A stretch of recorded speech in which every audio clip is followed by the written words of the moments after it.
Hello, Michael Chambers here again. Um, so I I want to give a bit more of a supportive and creative and constructive video about how I see the future of the Catholic Church as a whole, but especially in England, my country.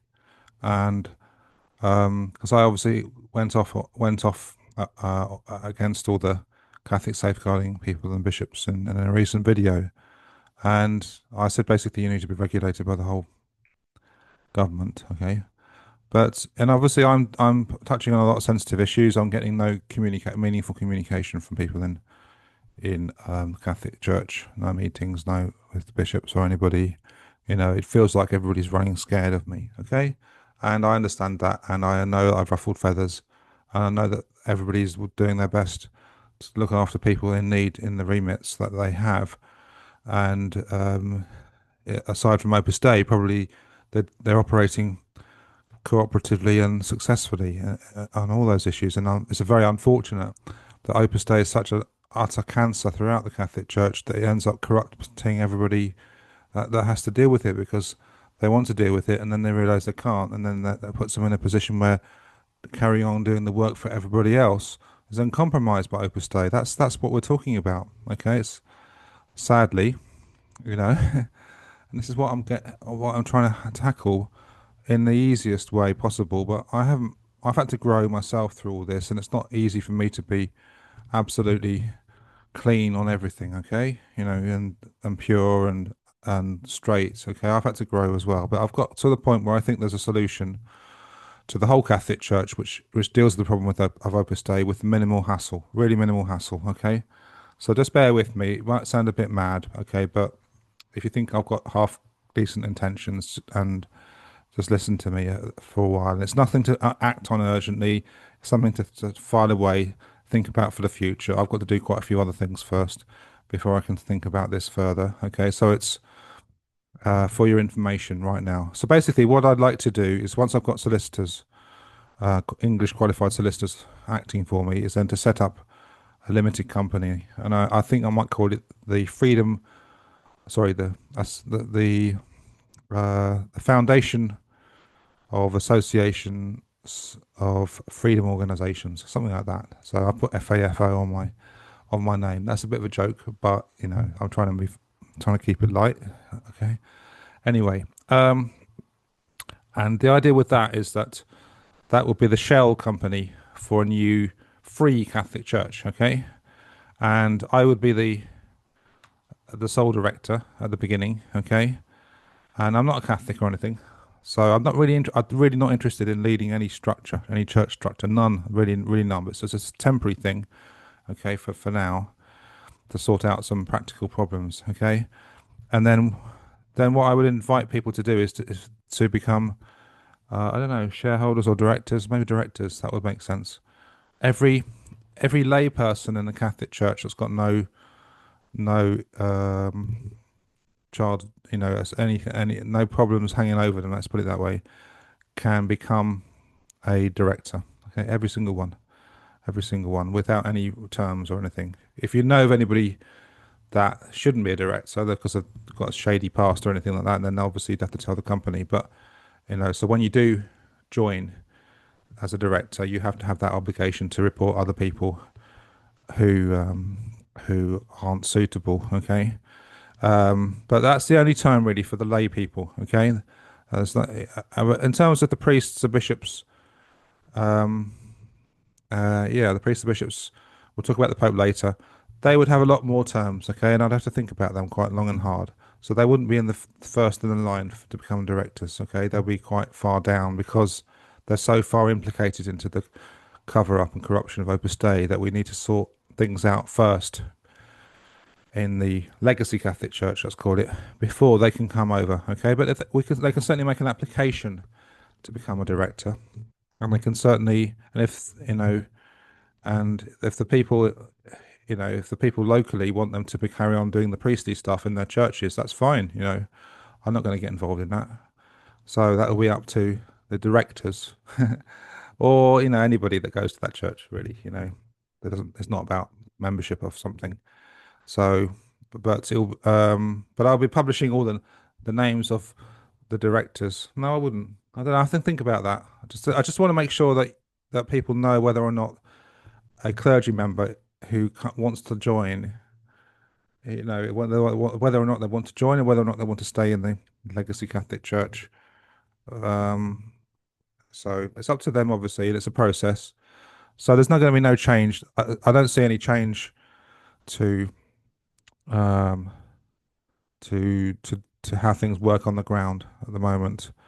And so, well, what about the ownership of assets? Okay, well, if you're a member of this new Free Catholic Church and you've got some influence and you can get democratic consent for it, you could sign over assets to the new company. Okay, but again, it will be under the control of my solicitors, and I'll make it very clear the memorandum and articles, the terms of the company, so that there's no jiggery pokery in terms of me getting access to assets. I'm not interested. I'm useless with admin.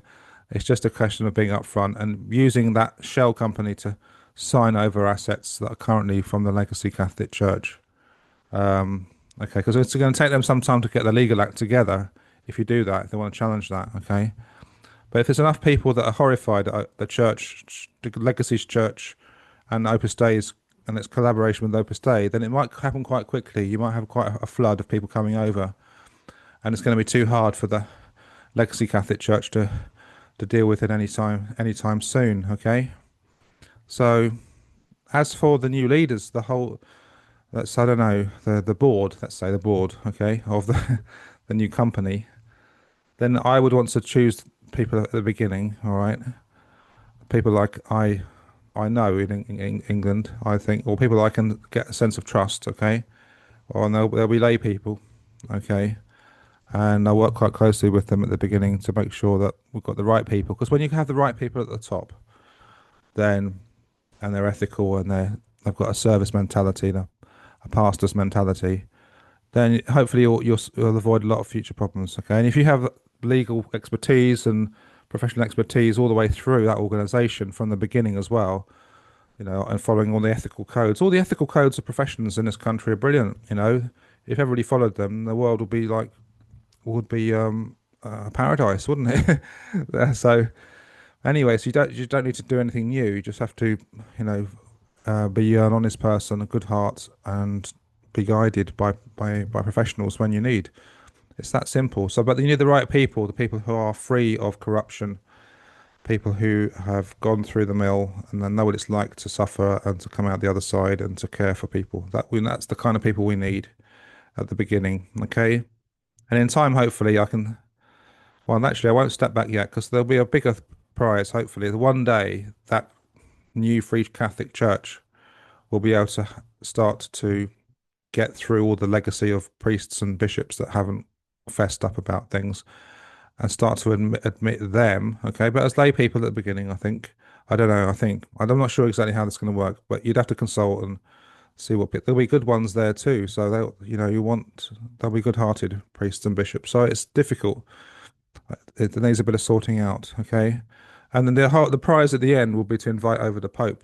Okay, to join. Okay, again on some pretty exacting terms. Okay, because by the end, hopefully, the idea is the Pope is going to be still with the head of the legacy Catholic Church, but the only people left in it are Opus Dei people. Okay, Opus Dei people. That's it. So Opus Dei will get their heart's desire.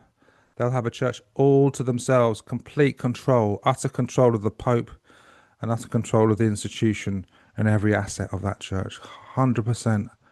Okay, and that way we great. What does it profit for a man's soul to gain the whole world or something like that?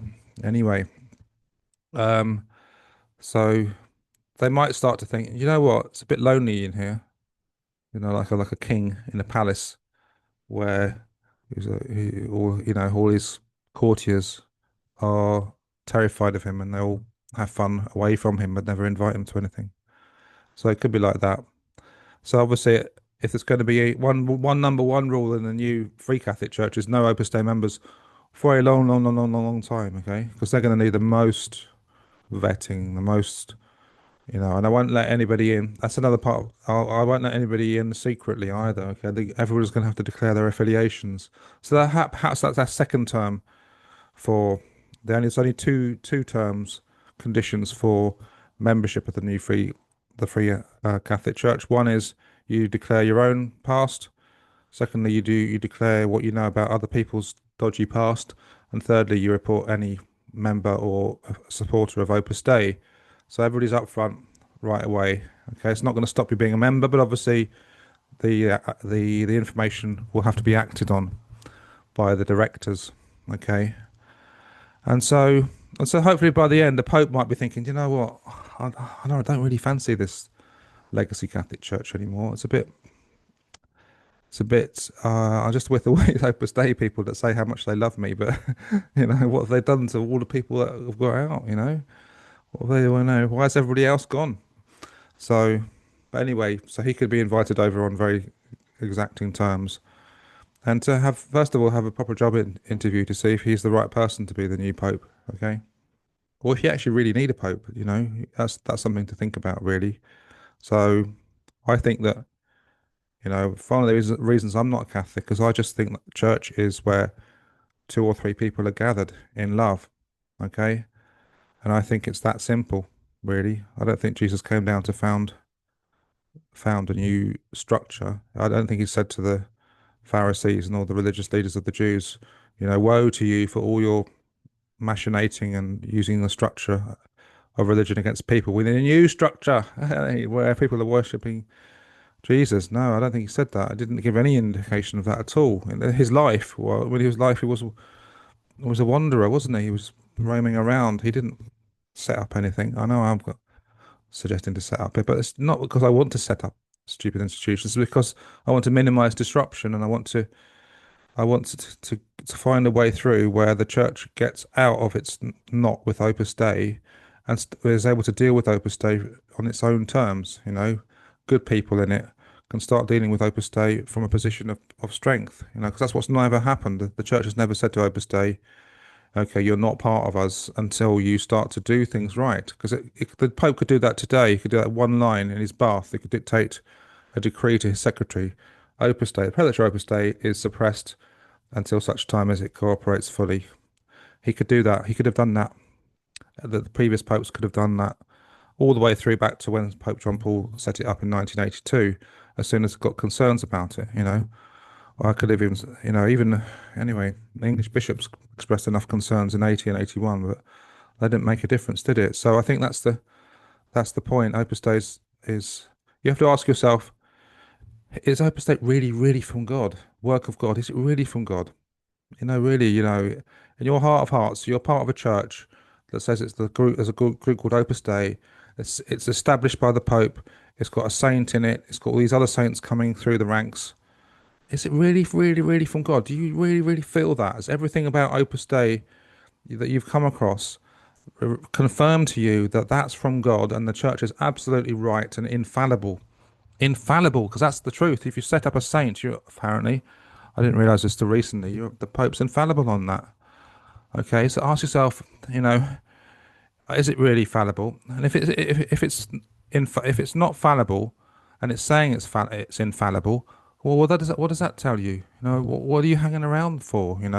So I'm suggesting this kind of legal strategies, very simple ones, which would enable the bad actors in Opus Dei and maybe the rest of the Catholic Church um, to be dealt with mercy, yes, but without them being able to influence people and without them being undercover anymore. Okay, that's the point. Because once they're out of the way, then everybody else can breathe a sigh of relief. And of course, if you're aware of any skullduggery from similar to Opus Dei from any other organisations, again, that would be a term of membership that you'd have to declare that too. Again, there is mercy. Blessed are the merciful, for they shall be shown mercy. Okay, so I spent 20 years not acting. Okay, I don't think the world's gonna be quick to understand me. Why is that? Because of fear of Opus Dei, because of my own cowardice, but because of trauma and selfishness. Okay, there are four reasons why most people don't quite get around to doing things, and two of them relate to our own accounts, and two of them relate to the impact from other people. Okay, so none of us have to judge ourselves or others on that. Okay, but just those some thoughts for you as to how the church could be reformed. And at the end of the day, if we've got a whole new pope, we've got a whole new church that's pretty similar to how it is on the ground structurally, but led in a completely different way by people who are respected and have integrity, then I'll relax. I'll give up. What might I do? I don't know. I don't know. I'm gonna become a porn star in California or something. I don't know. Propose marriage to Britney Spears. I don't know anything to get away from this fucking mess. But thank you very much for listening to me.